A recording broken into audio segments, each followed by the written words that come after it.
3, 2, 1, go! Assalamualaikum warahmatullahi wabarakatuh. Selamat datang di podcast Saldi. Hari ini kita akan membahas isu kontemporer yang sangat serius, yaitu penyelundupan narkoba dan pengendalian peredaran narkoba dari dalam lapas. Bersama saya, Gede Nasution, ada Farhan, Fauzan, Ferry, dan Geral. Mari kita mulai.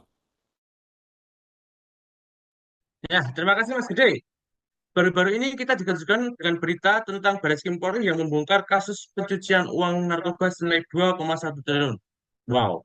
Menariknya, kasus ini dikendalikan oleh seorang narapidana bernama Andi bin Arif alias Hendra Sarudin yang saat ini mendekam di Lapas Tarakan, Kalimantan Utara. Ya Farhan, kasus ini menunjukkan betapa kompleksnya jaringan narkoba di Indonesia. Hendra yang dikenal dengan sebutan Hendra 32 ternyata mampu mengendalikan operasi besar meski berada di balik jeruji besi. Ini jelas menunjukkan celah dalam pengawasan dan keamanan di lapas. Dan yang lebih mengejutkan adalah metode yang digunakan untuk mencuci uang tersebut. Dari berita yang kita baca, Hendra dan jaringan sindikatnya menggunakan berbagai usaha legal untuk menyembunyikan asal-usul uang tersebut. Ini menggambarkan betapa terorganisirnya mereka. Bukan hanya itu, Ferry. Mereka juga memanfaatkan teknologi untuk berkomunikasi dan mengatur semua kegiatan dari dalam lapas. Ini membuat aparat penegak hukum semakin kesulitan untuk melacak dan menghentikan operasi mereka. Tentu saja ini menjadi tantangan besar bagi kita semua. Penyelundupan narkoba dan pencucian uang adalah masalah sistemik yang memerlukan kolaborasi berbagai pihak. Bareskrim sudah melakukan langkah awal yang baik dengan mengungkap kasus ini. Tetapi kita harus bertanya, bagaimana selanjutnya? Untuk salah satu langkah penting adalah memperketat pengawasan di lapas. Jika seorang narapidana bisa menjalankan bisnis sebesar itu, maka ada yang salah dengan sistem yang kita awasi. Saya setuju dengan Farhan. Selain itu, upaya untuk mendeteksi dan mencegah korupsi di dalam situasi juga harus diperkuat.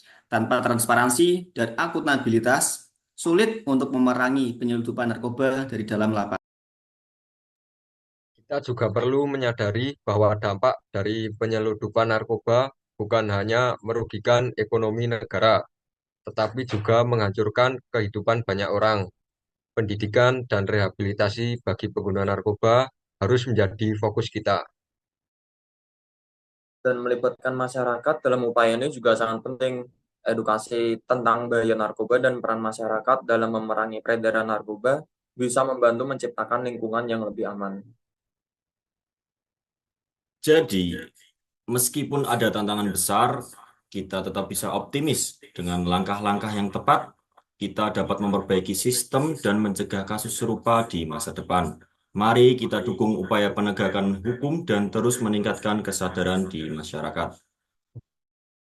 Mari kita terus diskusikan isu ini dan dorong kesadaran mengenai bahaya narkoba.